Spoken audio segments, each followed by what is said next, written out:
I'm scared to speak English. This is something that I hear a lot of English learners tell me, and it makes me sad. But I also know what it's like because I too am a language learner and I live in my second language.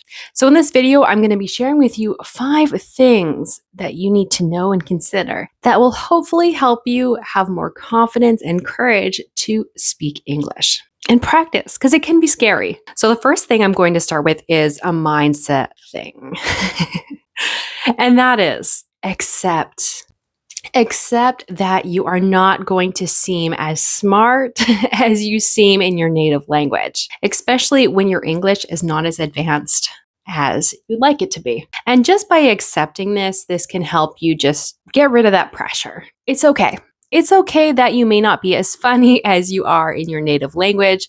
It's okay if you may not seem as intelligent as you are in your native language.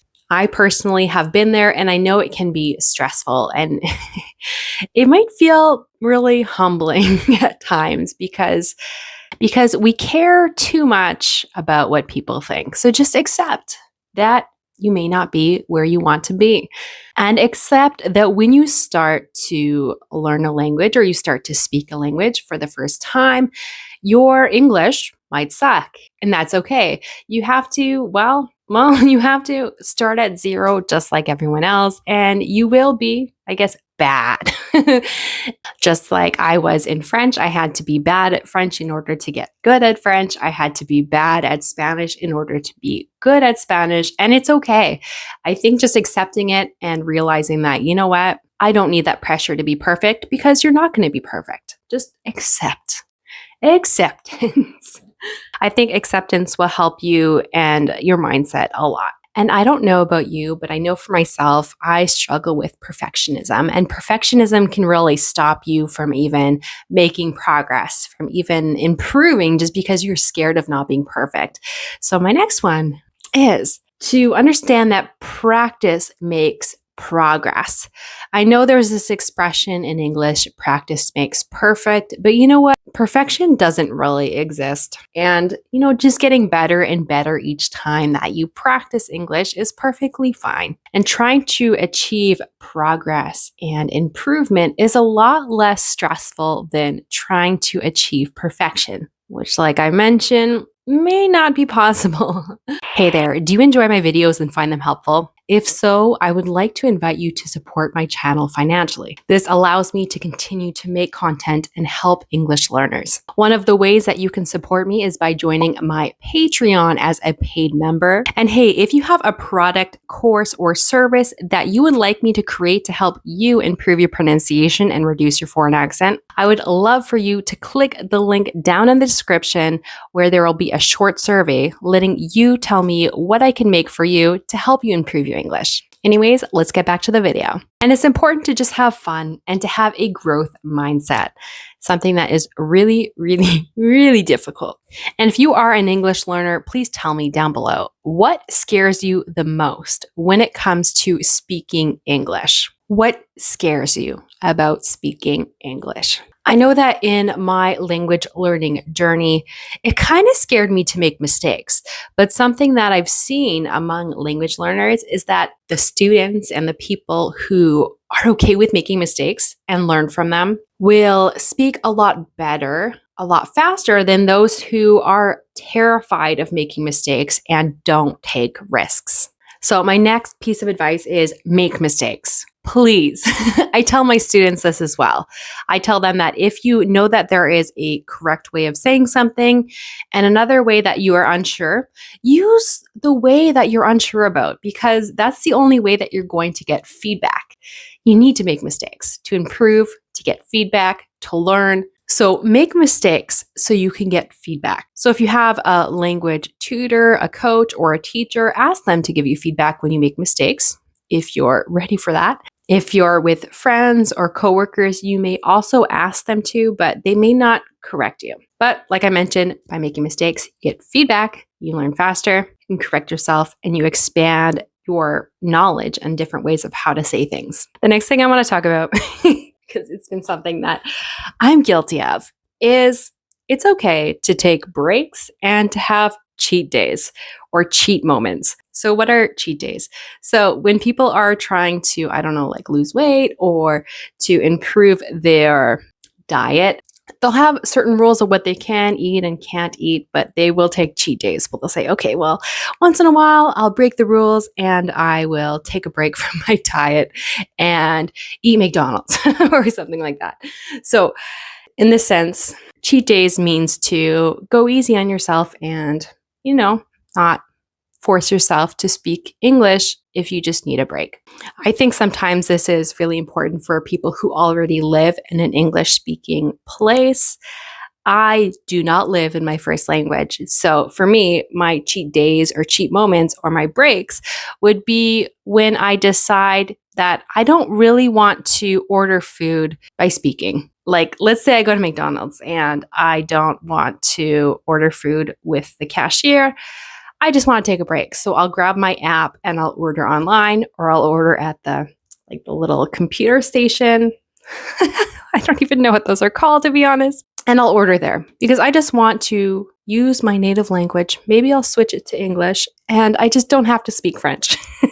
So it's okay to take breaks and to have cheat days and cheat moments. But I do want to say it's important to be intentional and to practice when you can as well. So there's that balance of like what's healthy for me psychologically because I do need breaks and what will help me grow. I know that when I had some roommates, whenever we went out, we were all French learners. English was our first language. And we would make a deal with ourselves and say that when we leave the house to go to the grocery store, we have to talk to at least 3 people in French. So for you guys, it would be like English. And it could be something as simple as, hi, how are you? Or do you know where I can find the olives? Or just random questions that we can ask people because this gives us an opportunity to practice our language. So there's that balance of, taking breaks and knowing that, you know what, I just don't have the energy and the courage today to speak English for you guys or French for me. And then also being intentional and practicing. So there's that balancing act. So something to just consider. And if you're still watching this right now, please tell me, where do you live? In which country? Do you live in an English-speaking country? Or do you live, somewhere else? Let me know down below. So for the last one, I have 2 things that I would like to mention. I'm going to start with the first one, and that is start scared. Be okay with starting scared because very often we think, well, I'll just speak English when I'm no longer scared. So we avoid it and we avoid it and we avoid it. And what happens is that when we avoid something that we're scared of, that fear will only grow or stay the same. But it's really by exposing yourself to opportunities of speaking English, of, doing things that kind of scare you just a little bit, that will help you gain that confidence and realize, okay, it's not that scary. So by exposing ourselves to things that scare us, that help us grow, it helps kind of minimize and make that fear smaller. Avoiding situations is not the answer because if you want to no longer be scared or be less scared, avoiding circumstances and situations that may evoke that fear is not the way to conquer that fear. And it doesn't have to be something big. Like I mentioned, when I would go out with my roommates, we would sometimes just talk to 3 people, like just quick sentences. Hi, I would like a coffee. Or hello, do you know where I can find the dairy section? Just quick little ways of practicing. So sometimes just starting small can help you realize, okay, people understand me. And if they don't, I get feedback. And I'm getting more and more confident so that maybe one day I can go to a conversation club or I can go to this event. You will gain the confidence and the courage to do this more. So little by little, we practice and we realize, okay, I can do that. I can feel confident in myself and we can do things that are a little bit harder and a little bit more intimidating. And then as we gain more confidence in ourselves and see that we can do it, our fear will decrease. It might take a while, but you can do it. Which brings me to the next thing that I wanted to write for the S, and that is finding safe people and safe places to speak English. What I mean is that it could be really scary to speak a foreign language.